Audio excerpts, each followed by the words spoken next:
Welcome to the Ad Nauseam podcast, where classical gourmands everywhere can finally get their fill. Join us for a delectable discussion of Greco-Roman civilization stretching from the Minoans and Mycenaeans through the Renaissance and right down to the present. And now, ladies and gentlemen, here are your hosts, Dr. David Noe and Dr. Jeff Winkle. Welcome, listeners, to the Ad Nauseam podcast. I believe this is episode 183. That is correct. Of our little show here. That voice that you just heard is my co-host, Dr. David Noe. My name is Dr. Jeffrey T. Winkle. Down here in the bunker, Parnassus, Vomitorium Central, I believe we're talking about. The belly button of the world. Yeah, exactly. That's where we are, and coming to you live, well, for us at least. Yes. But Dave, how are you doing today? Yeah, you didn't say anything about being your friend, your fabulous co-host. You didn't bother with any adjectives. Feeling a little sparse this morning, Winkle? Well, I would think that by episode 183, those things are assumed and implied. But if you're feeling a little needy there, sometimes people need some reassurance, man. Well, all of those things, of course. My good friend, Thank you, excellent co-host, Dr. Thank David you. Noe. So, can we get past this and Sure. you can tell us how you're feeling? I'm doing pretty well, but Yeah? to get back to that. Yeah. When I was down in the Carolinas, I think I may have told you this off mic, but I think it bears repeating for our listeners. Someone said, what's it like to be on the Ad Nauseam podcast with Jeff Winkle? And they got stars in their eyes. Oh, wow. And little birdies circled around their heads. You know how that goes in the old cartoons? Yeah. And they said something like, because that Winkle, he is so funny. Oh, wow. Really? And I said, yeah, he's all right. More of an acquired taste, I would say. But yeah, you're a clever fellow, that's for sure. Okay. And, I'll accept your grudging of course. admiration. That's the only kind I got. Right. And it sure is a pleasure to be here with you this morning in the Vomitorium. Yeah. I'm doing pretty well. The temps today are going to get into the 70s for all those Michiganders out there who are ready to roast. Indeed. Yeah, I'm excited about it too. And you're doing well? I'm doing well. I am kind of between things right now. I was just telling you off mic that I get a little restless during the summer. Kind of, I work better with structure. Yes. And it's very easy for me to drive my family crazy because I'm just kind of wandering around. Would you like to mow my lawn or wash my dishes or something like that? Let's talk later. I may be up for that. But so, since the weather was getting nice, I thought, well, maybe I can add some structure to my day. Okay. And do something active. Get out of the house. Good plan. So I signed up for one of these rec leagues. Yes. And looking at the different choices, and they had this game where you can play. You throw the floppy disks around. It's not softball or no. Okay. But you're running around the field. And All you're running. I said that sounds like pretty low impact, but also very fun. Easy on the knees. So I signed up for it. Okay. But even though I like structure, I wanted to do this in the mornings, right? Okay. And that would be the best time. And so I checked the schedule, and every time they had my team signed up, second to last, late in the afternoon. Really? Second to last, every single time. And I said, I can't do this. I think I know where this is going. So, second to last. Second to last, right? Every single time. So I finally called up and said, listen, what's the deal here? I requested an earlier time. Can you help? Is this a Greek-related joke? Kind of. All right. Yeah, exactly. And then that's when I realized, and that's when they informed me that I had actually signed up for penultimate frisbee. That's very good, Winkle. Thank you. Very good. Thank you. Shall we dilate for a moment on syllables and so forth? Oh, you want to talk about like the penult? Maybe, because there could be some folks who don't fully appreciate the wondrous thing that you just did. Yeah, well, please, we'll dive in. Okay, so the last three syllables of a Greek word are the only ones we care about when it comes to the placement of the accent. Indeed. The final syllable is the ultimate syllable. Yes. The second to last, or the penultimate, is the penult, right? Yes. The penultimate syllable, the syllable penultimata. And then the one that's before that is the... It's been so long since I talked antepenult. Antepenult, right. Which is the one before the last That's one. right, yeah. Yeah, so the penult, you signed up for penultimate frisbee. Penultimate frisbee, nice. Second to last every day. So those are two words that I've always thought don't go together too well. Because ultimate and frisbee. Oh, yes. Because when I was a kid, it wasn't the respected, highly competitive sport that it is today. Yeah. When we frisbeed, it was because we didn't have access to other kinds of sporting equipment, right? Right. You're not going to take your ball diamond to the beach. Exactly. But when you're at the beach, you might pull one of those floppy disks, either 3.5 or 5 1/4, out of the bag and toss it over the surf. Yes. Yeah. So when I first heard about ultimate frisbee, it sounded to me like extreme knitting or something like that. Do these things really go together? Right. Yeah. No, I totally agree. Part of me, I found it kind of linguistically insulting. Right. It's like, I play ultimate frisbee, so I did it, so the term implies this is it. Yeah. Right. There is nothing beyond this. Well, a little known secret: if you take the word ultimate and you put it in front of any noun, it suddenly raises it to the most exciting and intense experience. Yes. Right. So I've tried something like ultimate cup filling, right? When I have to go get a drink of water, and well, you take it from there. Well, I'm waiting for it to happen to like peanut butter. Yes. So we were at the top right now. It's like extra crunchy. Oh yes. So I think ultimate crunchy would just be a jar of peanuts. Yes. Right. Maybe there's peanuts, and they also will sell you like a file. Or right. You're on your own. You tie tape to the side of the Correct. jar. You're on your own now. That would be ultimate crunchy. Penultimate frisbee. As funny as I find that, Jeff, and trust me, I find that very funny. I feel there's a butt coming there. No. Okay. I'm gonna have to go back down to the Carolinas and reprise my comment. What really bothers me is that I never thought of it. All those years of teaching Greek, it's perfect. Penultimate frisbee. Yeah. Wow. Yeah. So you're doing well. I'm doing well. And we're ready to get into this episode. Yes. And before we do, we have a shout out, do we not? We do. This goes to one Lisa Parnell. Lisa Parnell. Yeah. So yes. and I have in notes here. Does she teach here? Or she does. Okay. She teaches. Yes, she is a Latin teacher extraordinaire. Yeah. At Greyfriars Classical Academy, GCA. I think they are the Greyfriars Griffins. I think that is their. That's their mascot. I think that's their mascot. Okay. So they have something in common with Grand Rapids. Yes. Because our semi-pro hockey team. Yes. Is the Griffins. It's true. Yep. Yeah. Birds on ice. Right. Birds on ice. Yeah. Greyfriars. It almost sounds Tolkien-esque. It does sound like that. Yeah. And, a lot of these schools, they have a thing for Tolkien or Lewis. That's right in their wheelhouse, you might say. Yeah. But I was down there a couple of weeks ago, got to teach some Greek to the kids and some Latin. At Greyfriars. At Greyfriars. Fantastic, And they're actually named after the church in Scotland, in Edinburgh, where the Reformation first came to the great country of Scotland. So as an homage to that event, was named Greyfriars. Now, of course, a Greyfriar, if I'm not mistaken, is a Franciscan, and a Black Friar is a Dominican. So that's I didn't know that. Kind of what lies behind it. So that's in Matthews, North Carolina. Right. And Lisa Parnell, as I said, a Latin teacher extraordinaire, and a great fan of the podcast, she said, and had a really good time studying and teaching some Latin with her a few weeks ago. So we want to say thank you to Lisa for keeping the flame alive. Exactly. She's one of the ones on the ground. That's right. Doing the work. That's right. How is the Latin program there? Was it? It's fantastic. Was it fantastic? I was very impressed. A lot of eager young minds, all lined up, dressed professionally. Right. This is at 8:30 in the morning. I rolled in with my penultimate frisbee garb, sandals, and a Hulu shirt. No, that's not right. Honolulu shirt? What a Hawaiian shirt. Right? Hawaiian shirt. Yeah, all right. Yeah. And I could see immediately I was outclassed. Gotcha. So, no, I didn't dress that way, but sharp young kids. Excellent. Eager to learn Latin, eager to learn Greek, well taught by their instructors. Very impressive. Excellent. That's so great to hear. So thank you, Lisa, for listening. Thank you for keeping the flame lit down there. Keep up the excellent work in the instruction of Latin, may we suggest. So, Dave. Yes. What are we talking about today? We're going back to a good friend of Mahru, probably, and what is his name again? Villehurchez? Hervé Villechaize. Hervé Villechaize, yes. Right. Namely, another Frenchman, but this time a sort of occasion from our own regions, and that is Carl Rishard. That's right. Yep. From down south, and he is the author of this wonderful book that we have been working through.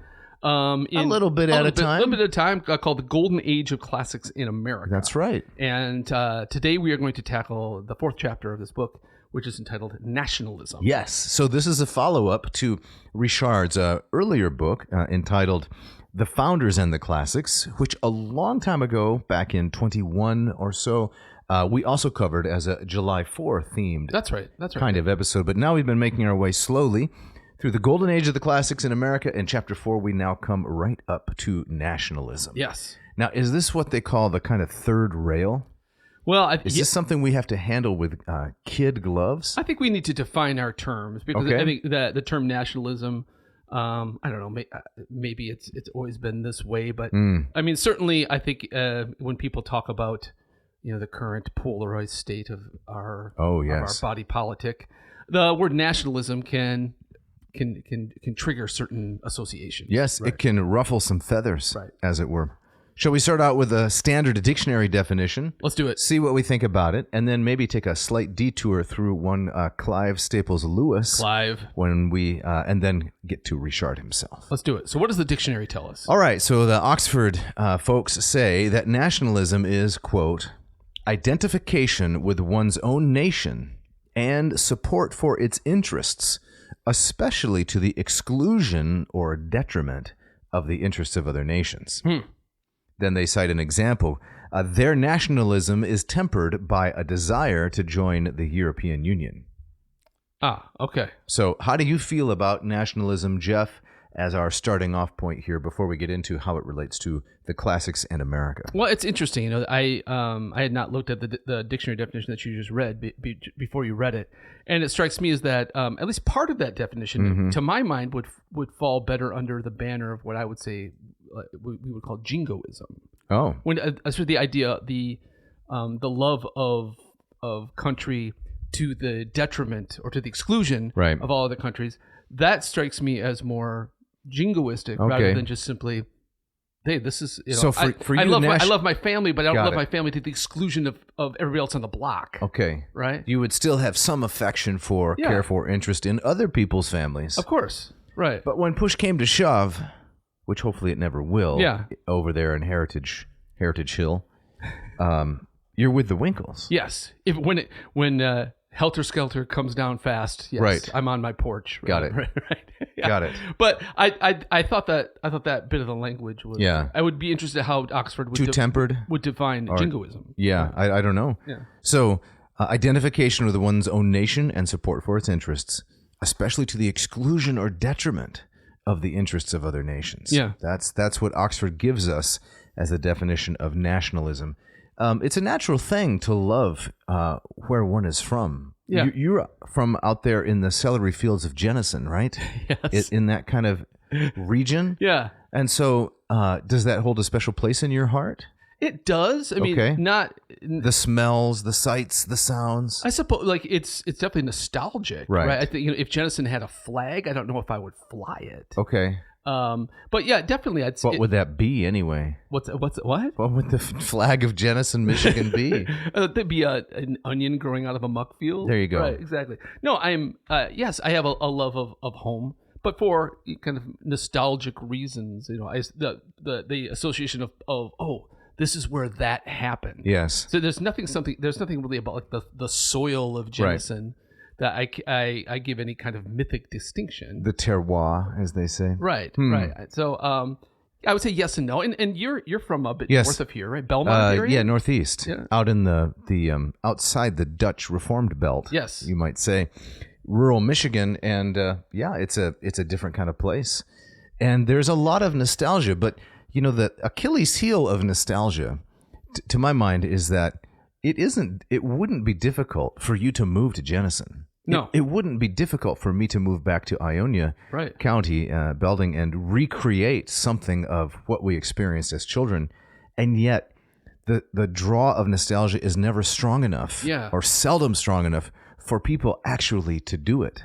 That's really interesting. Do you know what I'm saying? Yeah, I do. So we can sit around and bemoan the good old days. Yeah. But there's very little effort to try to recreate them. Right. I don't know why that is. I think the reason is not because people calculate carefully and say it wouldn't be the same. Yeah. I think it's that they have made a long series of choices, which has gotten them to where they are now, and they're not locked in.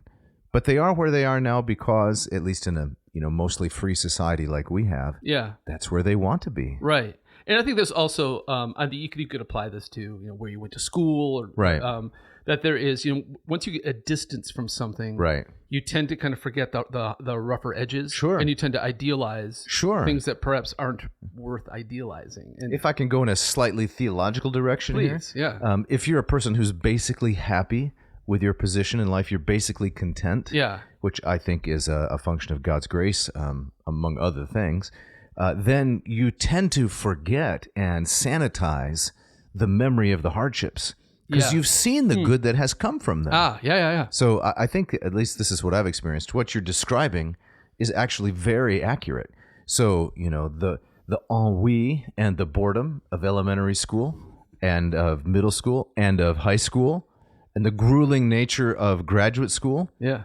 I can remember those things if someone mentions them, but I don't really dwell on those things. Yeah. I more dwell on the happy memories Yes. because of a basic contentment. Yes. Not perfect, right, but a kind of basic contentment that I enjoy now. This is where I am. Right. Yeah.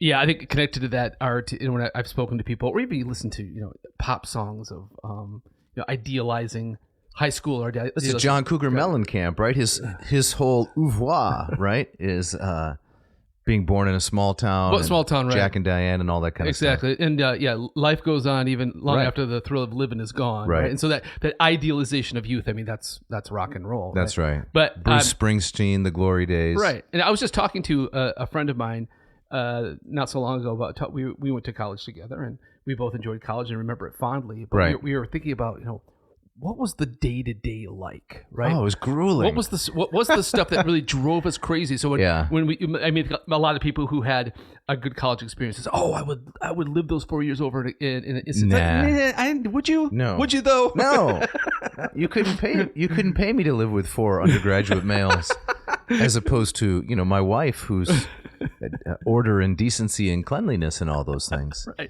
Right, exactly. You forget that. Yeah, just So we've wandered a little bit from nationalism, perhaps. But I think that the notion of idealizing home, that's certainly deeply ingrained in what we're talking about. Loving where you're from, Yes. is natural. Yes. So let's go now to Mr. Clive Staples Lewis. Yeah. And not only is he very, very popular, as you know, I would say a little too popular. Has he crossed that line? Oh, for me, yes. You know that. Yeah. Everyone is just so enamored of Tolkien and Lewis. Great authors, sure, but come on, there's a whole world out there. Let's not get stuck in the 20th century. So that immediately kind of raises my... you're contrarian. That's correct. Raises my hackles. Nevertheless, here is some great insight from Mr. Lewis. Yeah. And what is this? This is from his book, The Four Loves? That's correct, The Four Loves. Yeah. One of the loves was of country, the love of one's country, and a kind of patriotism. He says, quote, "First there is love of home, of the place we grew up in, or the places, perhaps many, which have been our homes, and of all places fairly near these and fairly like them. Love of old acquaintances, of familiar sights, sounds, and smells. Note that at its largest, this is for us a love of England, Wales, Scotland, or Ulster. With this love for the place, there goes a love for the way of life, for beer and tea and open fires, trains with compartments in them, and an unarmed police force and all the rest of it. For the local dialect, and a shade less for our native language, it would be hard to find any legitimate point of view from which this feeling could be condemned. As the family offers us the first step beyond self-love, so this offers us the first step beyond family selfishness. Of course, patriotism of this kind is not in the least aggressive. It asks only to be let alone. It becomes militant only to protect what it loves. In any mind which has a pennyworth of imagination, it produces a good attitude towards foreigners. How can I love my home without coming to realize that other men, no less rightly, love theirs?" Yeah, it reminds me of I think it was back during when Obama was president, and there was kind of a kerfuffle about the term American exceptionalism. Okay. And Obama was asked about it, and he said something. Well, I believe in American exceptionalism, right, in the same way that Greeks believe in Greek exceptionalism, and so he kind of applied the term broadly. Yes. Whereas I think a lot of people would hear that term and say, "Well, no, that's a nationalistic expression." Oh yes. That's America does these things better than everybody. I'm not sure that he's I'm kind of inclined to his definition, frankly. Yeah. But he certainly was redefining it with respect to what the questioner was asking. Yes. The questioner was saying, is America truly unique? And he's saying, well, it's all a matter of one's perspective. Right. And I think he's probably right. There are some unique things about America, and there are some unique things about Greece. Yeah. For example, you can't go to your local fast food place here and get a gyro, which has fries on the bottom and then stacks of sliced meat or lamb, right.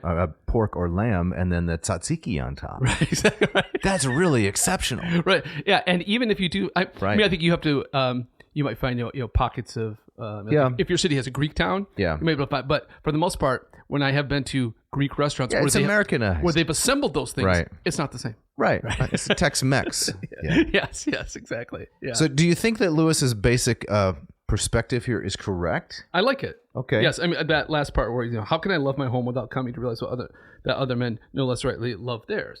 That's where I think that he separates himself from that Oxford definition where it was love of country to the detriment of others. Right. And Lewis is saying no, that's right. That's not what I'm saying here. Now he doesn't use the term nationalism, right? Right. Lewis doesn't. So maybe in light of the 20th century troubles, right, with National Socialism, for example, the Nazis, and the kinds of things we've heard in Mahru, maybe that note has to be a little bit muted. Yeah. But I suppose. Yep.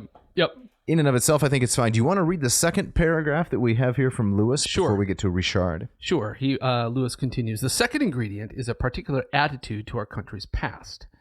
I mean to that past as it lives in popular imagination, the great deeds of our ancestors. Remember Marathon. Remember Waterloo. Remember the Alamo. Exactly. Yes. Quote, we must be free or die who speak the tongue that Shakespeare spoke. This past is felt both to impose an obligation and to hold out an assurance. We must not fall below the standard our fathers set us. And because we are their sons, there is good hope we shall not. This feeling has not quite such good credentials as the sheer love of home. The actual history of every country is full of shabby and even shameful doings. The heroic stories, if taken to be typical, give a false impression of it, and are often themselves open to serious historical criticism.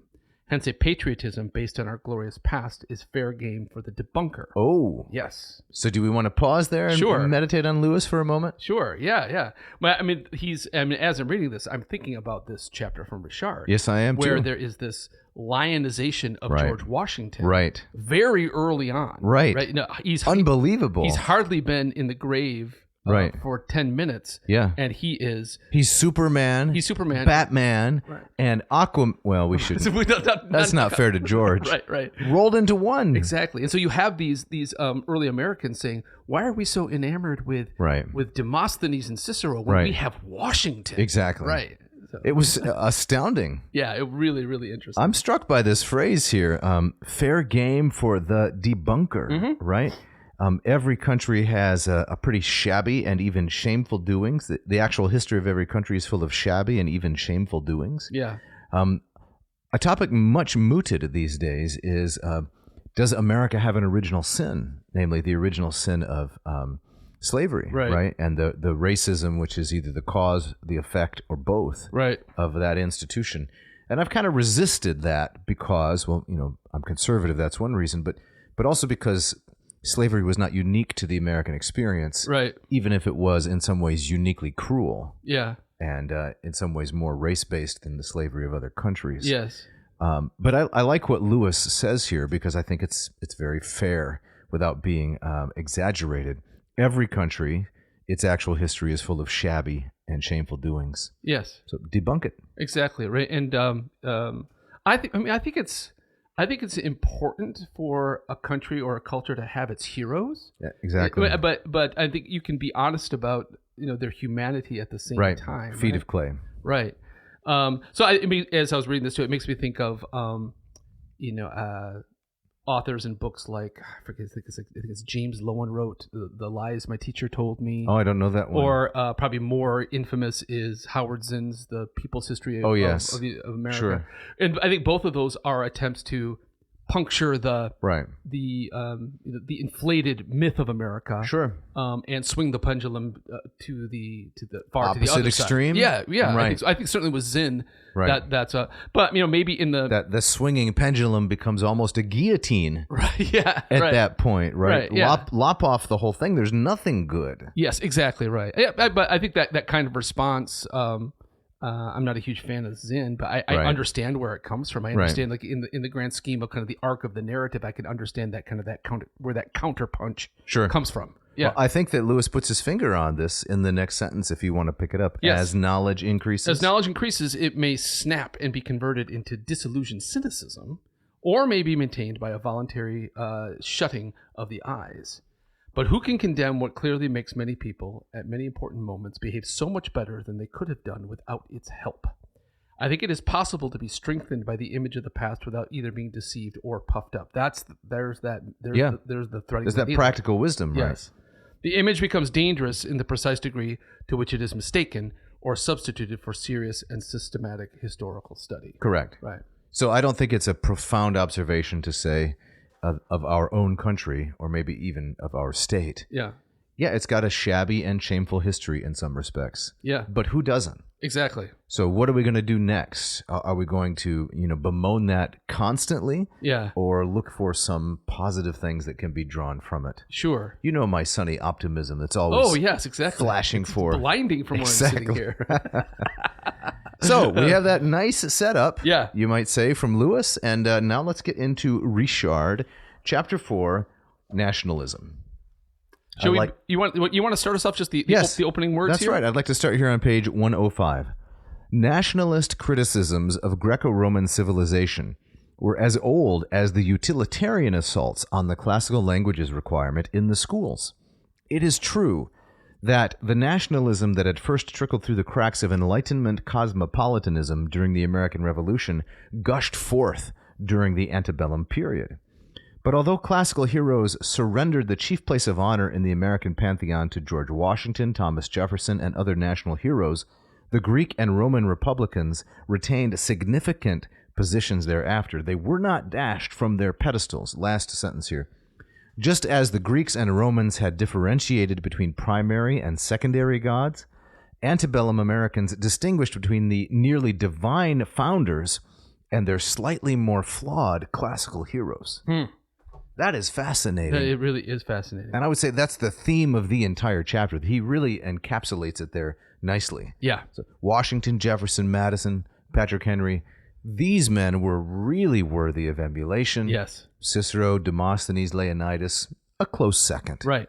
Yeah. Well, one of the things I found really fascinating about this chapter was this recurring theme of how the Greco-Roman past and its heroes, they're still important. They're still kind of benchmarks for virtue, and they are worth emulation to a degree. But there is this fervent belief in the American project that's saying, almost as if, 2,000 years from now, Right. we're going to be the Greeks and Romans that people are looking back at. I know that was a kind of optimism that permeated the whole chapter as Rishard was reading the views of the antebellum Americans, and it was astounding. Yeah. There were several points at which, as I'm reading through the chapter, I would have underlined this Enlightenment nonsense.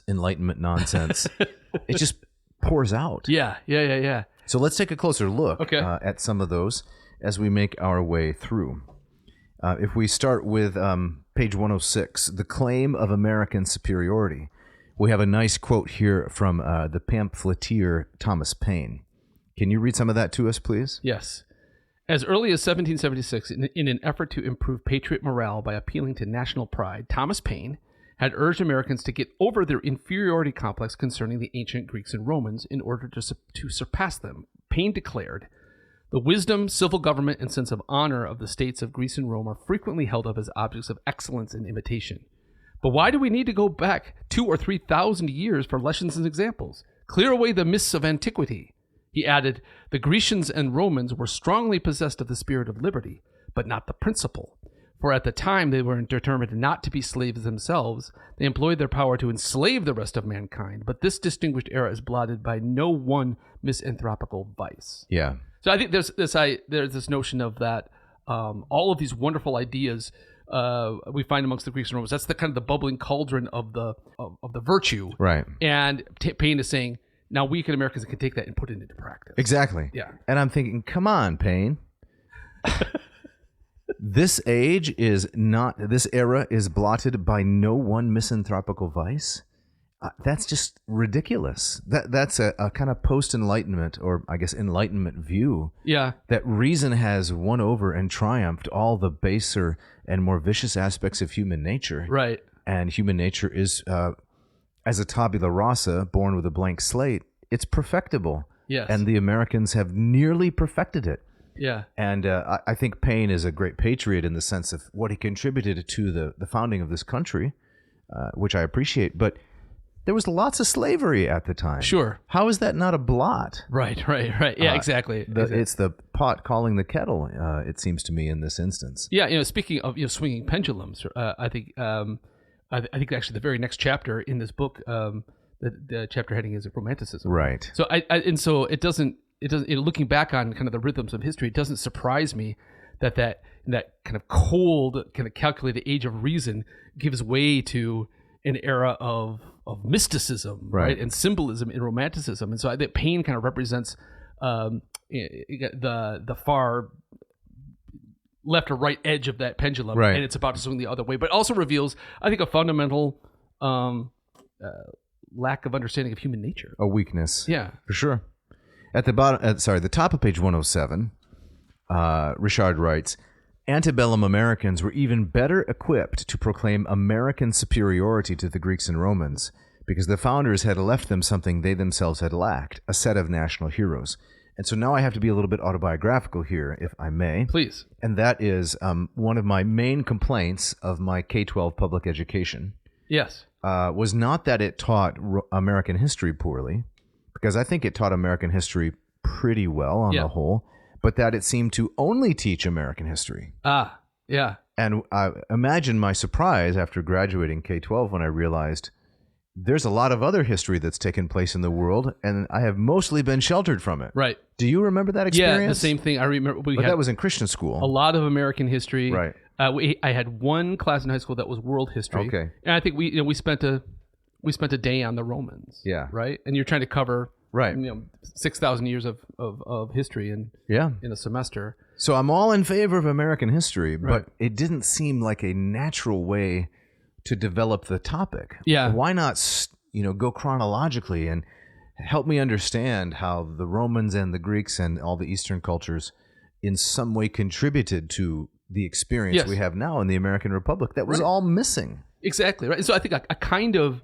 if a student's paying attention, it's kind of nationalism by default. Correct. Because, the 90% of what you're hearing is just the history of your own country. Yes. Yeah. And I have found that actually this has not changed very much. So Americans were even better equipped, says Rishard, to proclaim American superiority to the Greeks and the Romans. That doesn't sit too well with me, because superior in what sense? Let's say the lasting nature of the political experiment. Mm-hmm. Again, America is not even 250 years old. I am very grateful for the freedoms I enjoy. Yeah. But it remains to be seen where this whole thing is headed. Yes. The Roman project, for all of its weakness, began around 750 BC, according to legend, lasted till at least 400 AD. There's an unbelievable permanence there. Yes. And it's something like, I don't know, half of the Egyptian dynasties. Yeah, exactly. Yeah. No, it's staggering and humbling to just consider those chronological brackets. Yeah. I mean, another thing that comes out of this chapter too is, and I don't think this is absent from contemporary times either, that the reason that America is kind of the new benchmark is because it has been blessed with particular divine favor. Right? God is kind of leading us across the frontier. Mm-hmm. We're going to civilize, we're going to Christianize everything from the Atlantic to the Pacific. Yeah, it's a very mixed kind of Christianization. Yeah, exactly. But there is this notion of absolute destiny. Correct. Unquestioned destiny. I mean, I think you find that in the more flowery language about the Roman Empire as well. For sure. Yeah. Augustus is setting us on the path towards eternal glory. Yes, there's the famous line from the Aeneid, Imperium sine fine dedi. I have given you empire without limit. Without limit, right.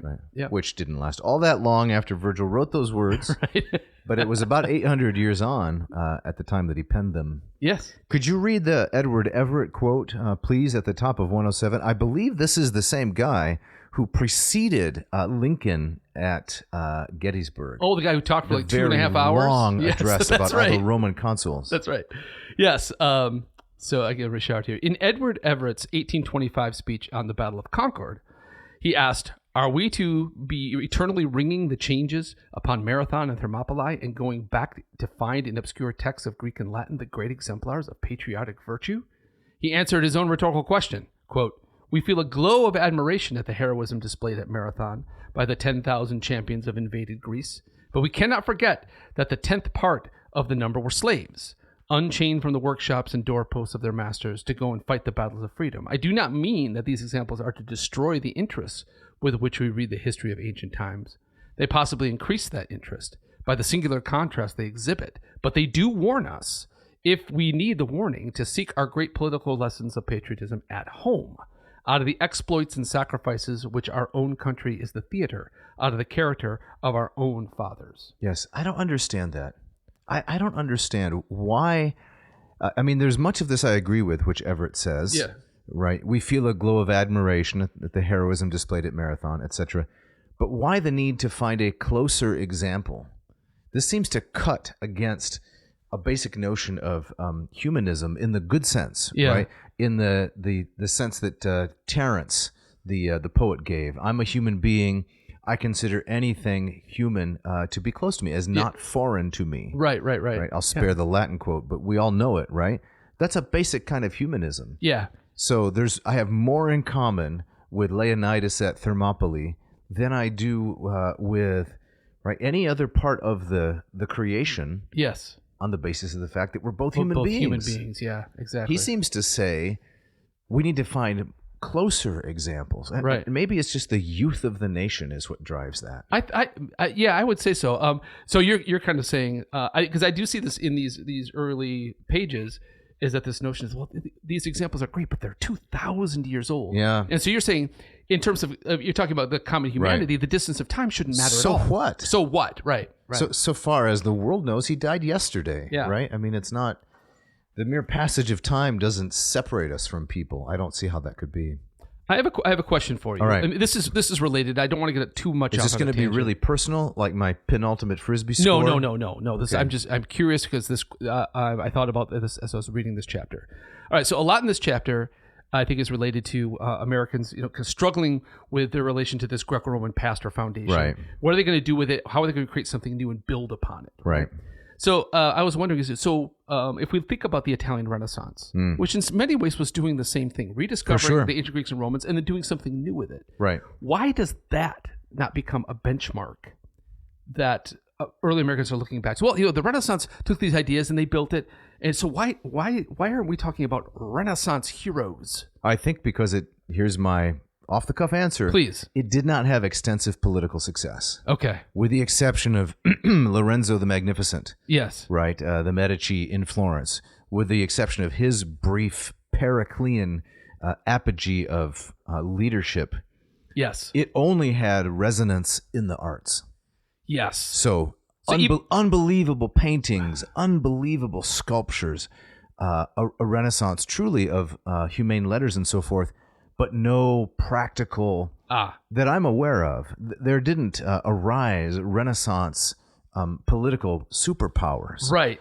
Other than the brief moment of Lorenzo in Florence. That kind of Florentine flirting with a kind of democracy, right, to some degree, but it didn't have. Or even if it had been a kind of republicanism or a monarchy, it didn't extend its power. To all of northern Italy. It didn't. And now maybe I'm. Exposing my ignorance of the Venetian Empire. Maybe there were Renaissance. In other words, maybe the leaders of Venice used Renaissance kind of thinking to extend their commercial enterprise. Yeah. But so far as I know, it didn't lead to the kind of political and administrative power that the Romans exercised. Yeah. No, I like that. That makes a lot of sense. That's my best answer. Yep. Okay. So for the Romans, right, artistic development was an afterthought. This is why Virgil's always apologizing for Roman inferiority to the Greeks. Yes. What they were really good at was breaking things and ruling people. Right. But the Renaissance seems like it's the opposite. Yes. Okay. Yeah. Does that? Yes. No. I like that a lot. Right. Yeah. So I think that combination too is with the famous line from Horace is Rome captured Greece and in turn was captured, and so Rome gives us the ideas, gives us the art, gives us the architecture, and the Romans become kind of the engineers who can kind of put that all into kind of practical power. Right. Yeah. There's an unbelievably exaggerated statement in the middle of page 107. Okay. I guess this might offend those who are deeply enamored of Washington, but this is Senator Bedford Brown of North Carolina, who declared, quote, "History gives to Cincinnatus high civic virtues." So Cincinnatus, just to editorialize, was the Roman general, right, who gave up the dictatorship and went back to the plow. Yes. Gives to Aristides, says Brown, the quality of justice, Athenian statesman, and to Fabius Maximus, consummate prudence and courage in war. So Maximus is the guy that defeated Hannibal by his delaying tactics. Right. Continues Brown, but the honor and glory of their being united in the person of a single individual was reserved for exemplification in the character of George Washington. Wow. Yeah.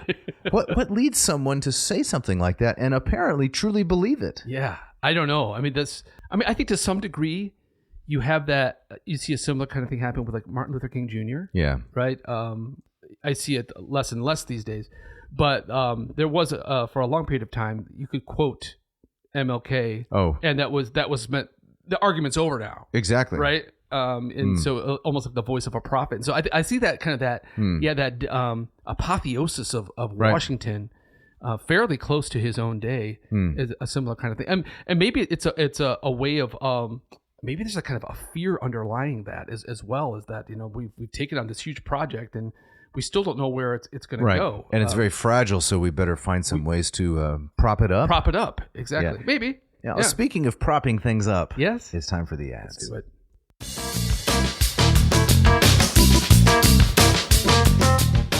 Ad Nauseam listeners, we have a new sponsor on the program. This is one Della Chelpka. She is an artist, and we are really excited to kind of share her work with our audience and encourage you to check out her website and consider buying one of her wonderful works. Ready for art that truly speaks to your story? Meet Della, a Tucson-based oil painter who captures the people, places, and moments you cherish with breathtaking detail. She's showcased her works in multiple galleries, illustrated books, and is often commissioned for standout projects. See her current works for sale at her website, dellachelpka.art. That's DELLACHELPKA.art. To find your inspiration, visit that website and use the coupon code Apelles. Apelles, Jeff? Yes. What in the world is Apelles? That is perhaps the most famous ancient painter. Yes. Yes. And you spell that APELLES. Apelles, okay. So if you go to her website, use that coupon code, you will get 10% off your order. You don't want to miss this opportunity. She has some lovely paintings. Go do yourself a favor and just browse some of the things that she has so beautifully created. This episode of Ad Nauseam is also brought to you by the great folks at Ratio Coffee, our friend and the fabulous entrepreneur. Mr. Mark Helweg, about a decade ago, was running the Clive Coffee Company. Clive. Yeah. Like in Clive Staples? Exactly. Yeah, right. And then he said, this coffee business is great, but how about a high-class, aesthetically impressive home brewer?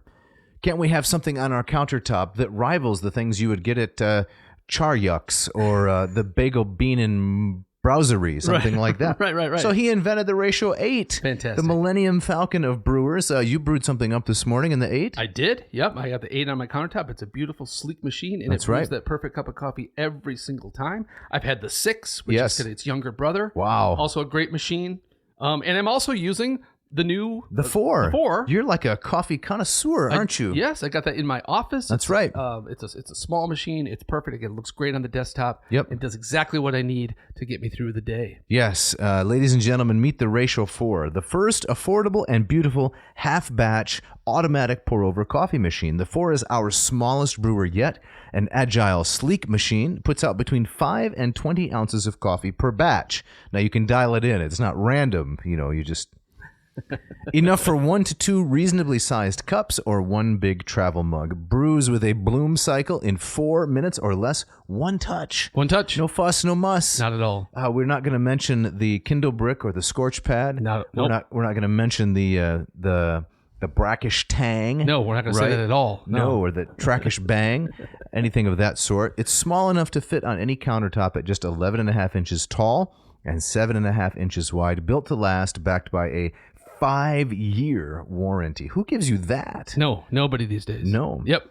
So, listener, here's what you want to do, please. Go to ratiocoffee.com, ratiocoffee.com/adnauseum.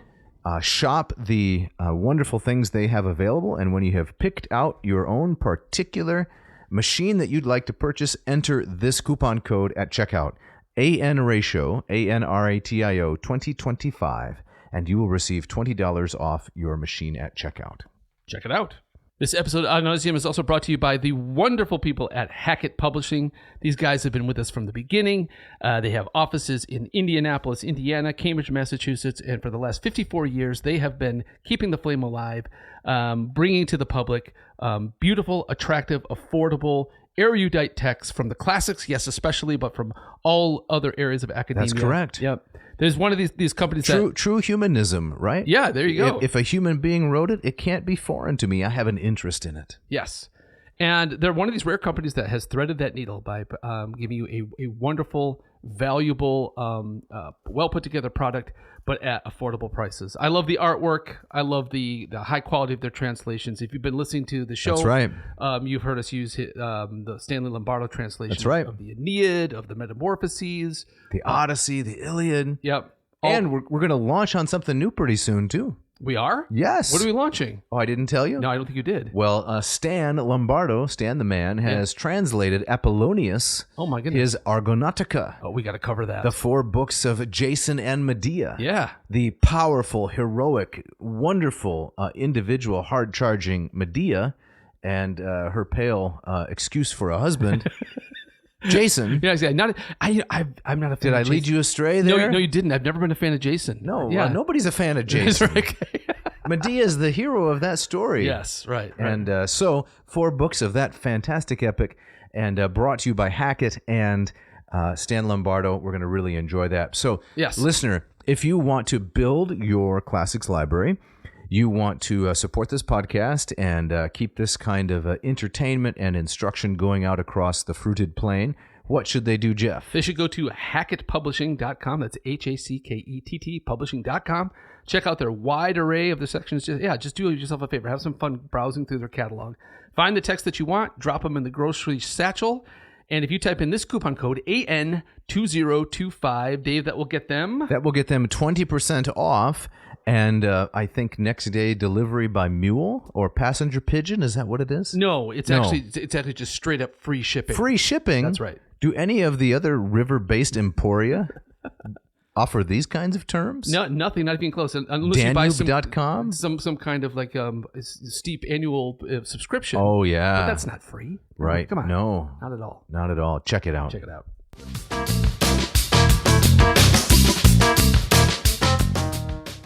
Okay, Dr. Winkle, we get back into it. Yes. Those who are interested in Ralph Waldo Emerson, RWE, ought to read this chapter because there's quite a bit about him and his involvement in the burgeoning classical adoration. Yeah. I'm not that interested in RWE. Right. So we'll skip over that. Yes, right, exactly. Well, if we get to him, we'll get to him. Okay, let's go on to Frederick Porcher. Yes. On page 108. Right. So Rishard writes, Frederick Porcher of Charleston assaulted neoclassical art from a nationalist perspective, right? So we should maybe back up. So yes. neoclassicalism, right, is kind of arises right around the same time as the rise of the American That's project, right. right? And so That's we right. have a lot of European and then American architecture that is modeled on classical architecture, but kind of extending it in its own ways. At the That's same right. time, right. So in some ways, it's kind of a visual metaphor of what this is all about. There you go. What do you use and what do you expand upon, right? And those of you who are listening and thinking, does this episode have any payoff for me? Here you go. Here is a silly mnemonic that's really going to help. Excellent. And that is dice. Dice. DICE. What's that? What do we got? The Doric order Yes. comes first, then the Ionic order comes next. We're talking about how columns and architecture are put together. Then after Ionic comes the Corinthian. And next there is the Etruscan. Yes. So those are the four orders of column design and building design in chronological order with a nice acronym, DICE. Yes. Now, the place it gets a little tricky is the fifth one is typically called composite. And I didn't know DICIC. I couldn't do anything with that. Right. It's like a Slavic last name. There you go. Right. But DICE, you got it. Doric, Ionic, Corinthian, and Etruscan. So there was this great revival of neoclassical forms, and our friend here, Frederick Porcher, assaulted that neoclassical art from a nationalist perspective. Can you read what he said? Yes. In his essay, Modern Art from 1852, Porcher wrote, quote, George Washington was a great American. Would he have been a great Frenchman, a great Roman, a great Grecian? We believe not, and we feel disposed to glory in this belief because we fancy that greatness like this, so far superior to anything in the conception of the Gallic, Grecian, or Roman mind, adds a new luster to the great northern race to which he belonged, and which he honored and adored. Porcher continued, when Houdin was executing the statue of Washington, he consulted that illustrious man on the subject of his dress, and he, acting on the principles of common sense which so greatly distinguished him, chose the costume of his day. And Houdin's Washington remains the statue of the father of his country. Now, it's strange. It's really so strange. Are you familiar with this statue? I meant to look it up, but I didn't look it up. This Houdin statue. Right. Yes, I do have some familiarity with this statue. Yeah, in fact, it is the original is in Richmond, Virginia, the capital of that state or that Commonwealth, and it's carved from Carrara marble. And there is a copy standing in the United States Capitol Rotunda. It's thought to be one of the most lifelike or accurate depictions of Washington. Okay. Imagine how much worse it would be if he were depicted in a Roman toga. Right. Well, we have an example we of do. that. We do. Do you want to continue there with what Rishard says on 108? Yes, right. So Rishard adds parenthetically, indeed, Washington had written, a little deviation in favor of the modern costume would be more expedient than a servile adherence to the garb of antiquity. So Washington himself was like, please don't put me in a toga. I think that's Washington's polite way of saying, I do not want to wear a toga. Right. Come on. Come on. Give me a pair of breeches. Right. Porcher considered a Hiram Powers statue of John C. Calhoun in a toga as ridiculous as Horatio Greenough's half-naked statue of Washington in similar dress. That's the one I'm thinking of. Yes. Right? Of Powers' statue, Porcher wrote, the first glance of curiosity satisfied, the statue stands unheeded in the city hall, and there it will stand, a monument of the public spirit of the citizens and of their disappointment. Right. We asked for our statement and have received a Roman senator. Yeah, we asked for a statesman. Statesman, sorry, yes. Yeah. And have received a Roman senator. By contrast, Calhoun himself was, quote, a man who will probably live with posterity because he lived with and for his contemporaries. Right. So, but yes, that's the statue of Washington as a Roman senator. Right. It does strike me as ridiculous. Yes. And it comforts me that even in the day there were some people realize no, this is not good. Yeah. Right. Then further down on 109, we have Davy Crockett, a boyhood hero of mine. Yeah. Actually, as it turned out. Did you have a coonskin cap? We talked about this. Did we? Yes, I did. Okay. Yes, I did. Davy Crockett declared regarding Sir Francis Chantrey's semi-classical statue of Washington in 1826, I do not like the statue of Washington in the State House in Boston. They have a Roman gown on him, and he was an American. This ain't right. They did a better thing in Richmond, in Virginia, where they have him in the old blue and buff, the colors of the Continental Army. He belonged to his country, heart, soul, and body, and I don't want any other country to have any part of him, not even his clothes. Wow, man. My favorite part of that quote was, that ain't right. That ain't right. Right. So what is it that Crockett is trying to get at? I guess if you are an American, there should be nothing in the artistic representation of American heroism that pays homage, that nods to another culture. Yeah, it's kind of possessiveness. That it has to be. Washington's heroism is absolutely uniquely American, right? That the Porcher quote says, like, would he have been a great Frenchman, a great Greek, a great Roman? He says no. Right? You cannot separate Washington from his Americanness. Right. And that's foundational to what makes him great and heroic and unique. Sure. Rishard could have just entitled this chapter something like What to Do with Washington. Yeah. Because really that is the overriding theme of the entire chapter. Nationalism is Washington. Yes. How do we represent him artistically? What do we say about him? On 110, page 110 in the middle, we get more of this Washington from Parson Weems and his famous biography. Can you read that quote, please? Yes, I can. So in this biography, Parson Weems stated the popular image of Washington aptly. Quote, Washington was as pious as Numa, just as Aristides, temperate as Epictetus, and as patriotic as Regulus. In giving public trusts, impartial as Severus. In victory, modest as Scipio, prudent as Fabius, rapid as Marcellus, undaunted as Hannibal, as Cincinnatus disinterested, to liberty firm as Cato, and respectful of the laws as Socrates. Wow. Man. That's incredible. Right. So, I mean, we had the earlier quote that I think lumped Right. a couple of people into Yes. one and say Washington's both of these, but now we have this laundry list that even includes Hannibal. Right. Right. Unbelievable. Says Rishard, nationalist claims of American superiority to the classical republics were not manifestations of an antipathy toward the classics, but evidence of almost universal reverence for them. Nearly all antebellum orators lingered on the greatness of the classical world before defensively asserting the superiority of American achievement.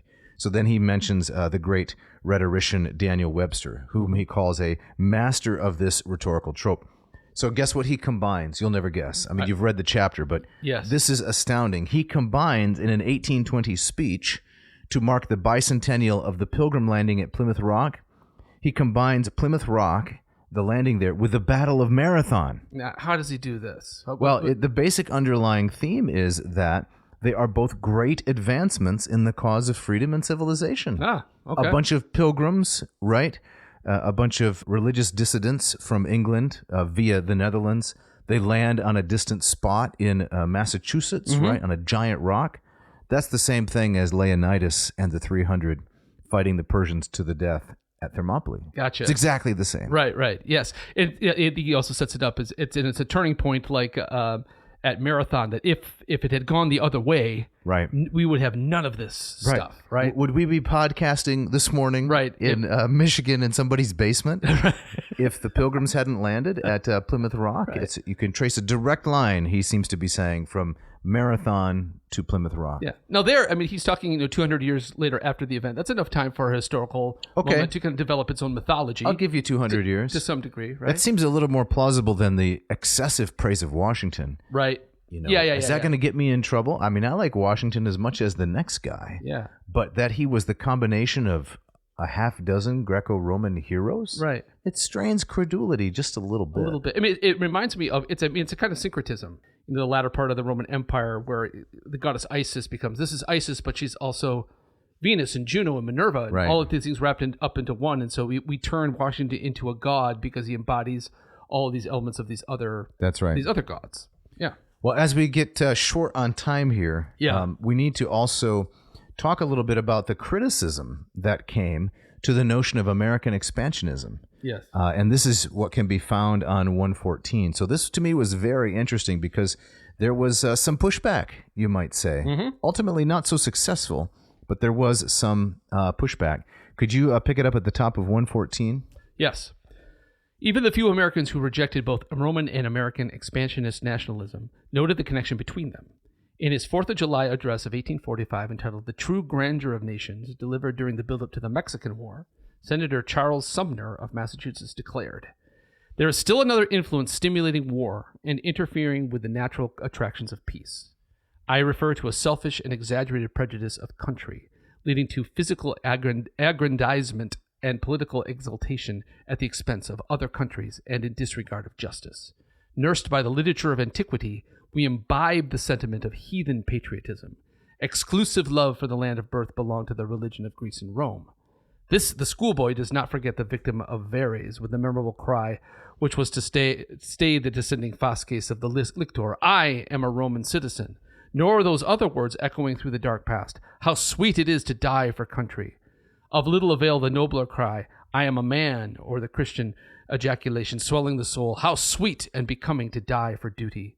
The beautiful genius of Cicero, instinct at times with truth almost divine, did not ascend to that heaven where it is taught that all mankind are neighbors and kindred. To the love of universal man may be applied those words by which the great Roman elevated his selfish patriotism to virtue, when he said that country alone embraced all the charities of all. Attach this admired phrase to a single idea of country, and you see how contracted are its charities compared with that worldwide circle where our neighbor is the suffering man, though at the farthest pole. Yeah. So he's a globalist. He is. Yes. Yeah. You got a problem with that? I don't. Yeah. It's striking to read the sentiment coming in the middle of the 19th century. 1845. Yes. And now Charles Sumner went on to be, if I'm not mistaken, a member of Lincoln's cabinet. And he was an abolitionist. Yes. So it's really a striking quote. I'm glad that you read the whole of it, the extended thing. Entitled The True Grandeur of Nations, he says, look, the Romans let their love of country go to such an extreme that they became imperialists, right? Yeah. Extend Roman power at all costs. Yeah. It's reminiscent of what Tacitus says in the Agricola, right? The Romans make a wilderness and call it peace. Right. There is some very pointed criticism, at the same time as these things were taking place by one of their own, by Tacitus. Yeah. So that feeling is not entirely lost here in 1845. It's quite remarkable. It is quite remarkable, yeah. And we were talking about our respective experiences with American history in high school. Right. I never recall getting into these kinds of nuances. Not very much. It was much kind of the arc of the narrative was told in much basic and broad terms. Right. But this is fascinating. But that was the 1980s, right? Yeah. Late 70s, early 80s, throughout the 80s when we were going through grade school and high school and so forth. I wonder how things have changed since then. Yeah. I have the impression that my public school education, a few counties to the east of where you were receiving a Christian school education, was probably not very different in terms of the presentation of American history. My guess is the same. Yeah. Other things may have been different, but not this one aspect. No, agreed. So I guess Sumner is fearing in his particular moment that love of country, nationalism, is going to veer toward the Oxford definition that we read at the beginning of the episode, to the exclusion or to the detriment of the interests of other nations. Yes. America's so great, so let's invade Mexico. Right. This is what Sumner is trying to avoid. Yes, exactly. And I guess it's the counterpart to the natural love of one's place that Lewis was talking about, failing to recognize the shameful and shabby aspects of any nation's history. Yeah. Now, it kind of reminds me of, Eisenhower's famous speech on his way out, talking about the rise of the military-industrial complex and the dangers therein. Right. I think he's echoing these things, 100 plus years after this speech. Right. Yeah. So as we start to wrap up here and wind down, let's go on to page 117, a section that Rishard has entitled America as the Unique Heir of Classical Civilization. Yeah. And this takes us to the end of the chapter. You want to pick it up there, Jeff? Sure. He begins this section. Classicism could go hand in hand with nationalism in the United States because Americans assumed that the nation's chief sources of pride, its democracy, and the cultural traits that issued from it and reinforced it, moved them closer to the ancients than any other nation in the modern world. So, this seems to be, different than what we were talking about. This is rather than kind of getting away from the classical model or expanding upon it, is that what makes America unique is that it's closer to the ideal. In practice. So, yes, the Athenians had their democratic experiment, right? But they were a tiny little civilization. Yeah. There were 50,000 or so enfranchised males. Now, women did not have the franchise in the 19th century. But there were many defects that they could see in Athenian democracy, and the Americans believed, we're going to do it better. Yeah. We've already done it better. We're a freer, more practical people than either the Greeks or the Romans ever could be. Yes. So I think that's the point that Rishard is drawing out. Yes. Okay. Yeah, that makes sense to me. Right. And then on the next page, 118, we have a little Henry David Thoreau. Ah, yes. Quote, says Rishard, others saw America as the unique heir of classical civilization as well. In 1851, Henry David Thoreau wrote in his journal, the story of Romulus and Remus being suckled by a wolf is not a mere fable. The founders of every state which has risen to eminence have drawn their nourishment and vigor from a similar source. Wolf's milk? I'm just asking. Anyway, Rishard says, it is because the children of the empire were not suckled by wolves that they were conquered and displaced by the children of the northern forests who were. America is the she-wolf today, and the children of exhausted Europe exposed on her uninhabited and savage shores are the Romulus and Remus, who, having derived new life and vigor from her breast, have founded a new Rome in the West. End quote. While Thoreau identified the United States as a new Rome, Walt Whitman asserted America's claim as the legitimate heir of the Greeks, even as he added the obligatory reference to American superiority. You want to read this Whitman poem here? Sure, yes. Come, muse, migrate from Greece and Ionia. Cross out, please, those immensely overpaid accounts. That matter of Troy and Achilles' wrath and Aeneas's and Odysseus' wanderings. Placard, quote, removed, and, quote, to let on the rocks of your snowy Parnassus. For know a better, fresher, busier sphere, a wide, untried domain awaits, demands you. Yeah. How does that hit you? I've never been a huge Whitman. Neither fan. have I. Is that because we're classicists? Maybe. I don't know. Whitman has never done anything for me. Me either. I once made a foolish bet, as I'm wont to do, with a Latin student who was complaining about the Latin class quite a bit and said, why can't we read something like Whitman? Yeah. And I said to this young woman, I don't remember her name, something like, well, because Whitman's a terrible poet. No, I didn't say that. I said, because it's a Latin class, we're studying Latin. Yeah. And I said, I'm sure Walt Whitman probably studied Greek and Latin. And if you can prove that he did not, I'll buy pizza for the class. Yeah. And I don't exactly know. I probably owe that young lady pizza because so far as I know, Whitman did not study Greek and Latin. Is that right? Couldn't find any evidence that he did. Wow. But clearly he's ringing all the familiar classical themes here. Yes. What he's saying is we need some muses to come to America because the old European experiment is dead. It's dead, exactly. It's played out, right? You need to put removed and for sale, right? For rent on the rocks of snowy Parnassus. Yeah. I don't feel that way about it. Right. It's Enlightenment stuff. Yeah. But I mean, just like with Thoreau's New Rome, this idea that America has taken the baton and is going to take it run further than the Greeks and Romans ever did. Yeah. Yeah. Have the last 200 years proven that America has surpassed in letters and art the Greeks or the Romans? I would say no. No. There are many great things that I'm happy about, right? Going to the moon. I don't know, the racial coffee machine. These are fantastic. Racco. Let's not forget Racco. But the artistic achievements, the literature. No. I mean, these guys never saw, I think, postmodern art coming down the... No, but some of our listeners might be listening and saying, Jeff and Dave, they hate America. That we hate America? Yeah. No, not at all. No. It's a C.S. Lewisian view of country. Okay. Yeah, not a jingoistic my country wrong or right. Okay. So it's MAGA all the way, right? What? Marathon is always great again. Yes, there we go. Exactly right. Yeah. Similarly, says Rishard, also on page 118, Thomas Dew wrote, we are enacting Greece, if I may use the expression, on a grander scale. We shall have millions of free men where the Athenians had thousands. Right. So that rinky-dink experiment in the 5th century, we're amplifying it. But does that strike you as profound or appealing?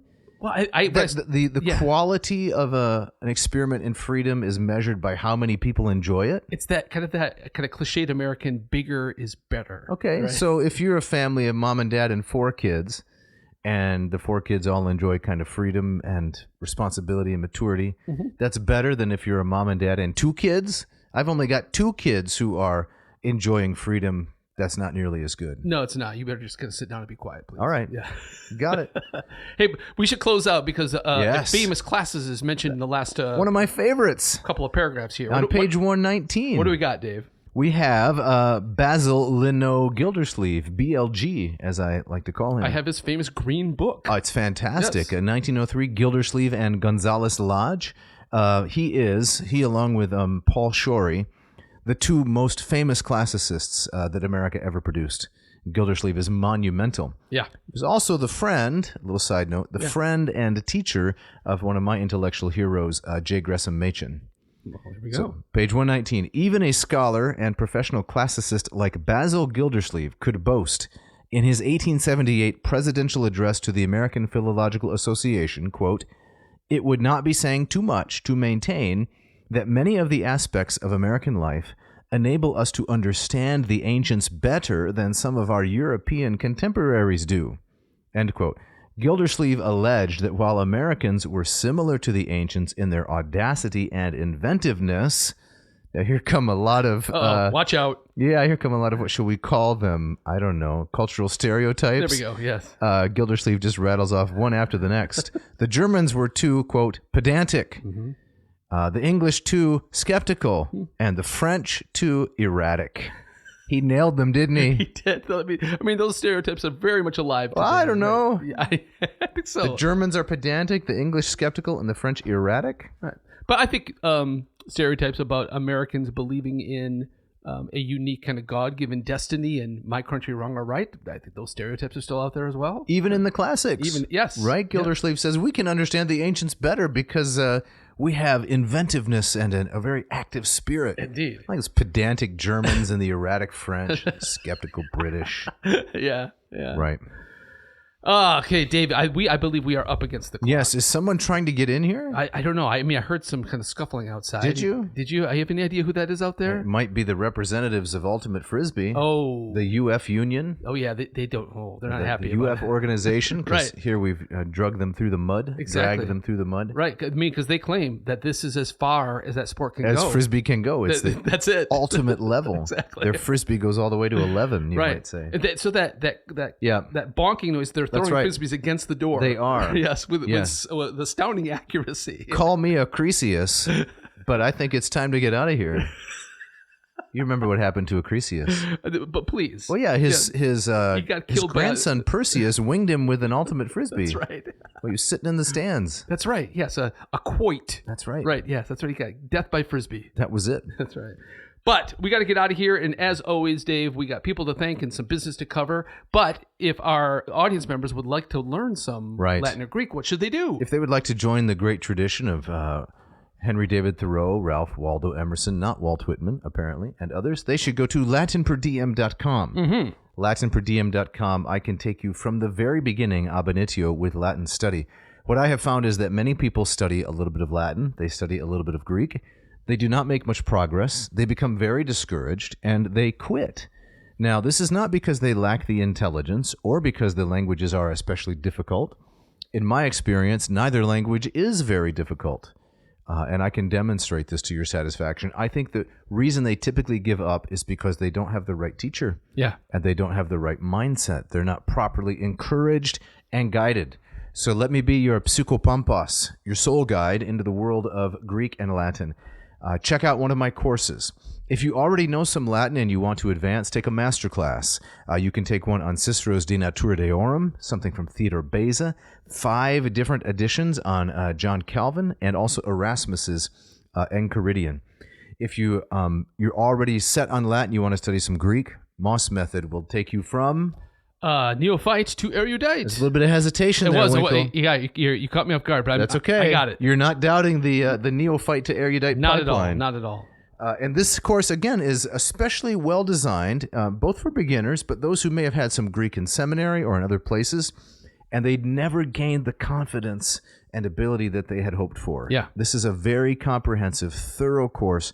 Many people have enjoyed it, hundreds from middle school kids right up into the senior citizens' reaches. And on Friday, we have one of your favorite aspects of the course. Yes, Moffus Hours. And Jeff is going to moss bomb us one of these times. One of these days, I'm coming in. And join. And Just send me that link. That's right. Yeah. We read some Xenophon, and we answer all your Greek questions. Please do yourself a favor and check it out. Final word is, if you would like to hear the Latin of the Psalms read in a restored classical pronunciation, if you would like to download the app, Calvin's Latin Bible, on both Android and for the iPhone, this is free thanks to our generous sponsors. All of the Psalms, and the subscription-based version includes the books of Genesis, Romans, James, Philemon, etc. Lots of things coming online. It's a great way to improve and practice your pronunciation. Please check that out. Fantastic. Hey, we've got some people to thank. Yes. Mishka, our wonderful engineer, always turns this around so quickly and so sharply, makes us sound better than we actually do. Yes, we get compliments. Someone contacted me a couple of weeks ago and said The content of your podcast, not so great. Yeah. No, they didn't say that. But the audio quality, out of this world. How do you do it? Yeah. And I said, well, I don't know. We have a couple decent mics, but it's mostly the wizardry of Mishka, our audio engineer. Yes. And so that's great. Thank you so much, Mishka. Yep, and that wonderful music that you hear throughout That's right. the show, thanks to Ken Tamplin, who's The bumper music? for a long time has been letting us so generously use That's his right. stuff for the bumper music, and relatively new, Jeff Sheets. Yes, Mr. Jeff Sheets for the intro music from his rock extravaganza called Thrill Seeker. Yes. The thrill being studying the classics. Of course. That's right. Jeff is a disc dogger, as you know. Yes. He's probably done some ultimate frisbee. Yes, exactly. Second to last, as always. Yeah. Okay. Yep. And hey, if you want a shout out, if you got a question, if you want to suggest a topic, anything, don't hesitate to write to us. You can write to Dave at adnauseum.com. Don't forget the V there in the nauseum. Or Jeff at adnauseum.com. Don't forget the V in the same way. And if you do go, sorry, a little backtrack here. Yep. If you do go to latinperdiem.com and you want to buy a course, use this coupon code 10+10 PLUS to get 10% off your order. All right, and next week, Dave, Yes? we are starting a review of some Greek textbooks. All right. We're going to see how far this goes. Right. Yep. So, So these are kind of introductory Greek textbooks, how to get your feet wet in the Greek language? yes, indeed. Okay. Yep. Looking forward to that. And Dr. Winkle, we bring it home now. The dogs of war have come home to roost, and you have the gustatory parting shot. Yes, I like this one a lot. This is from one Elizabeth Bowen from her book, The Collected Stories, where she writes, "People would eat a boot if it was homemade." Thanks for listening. Thank you.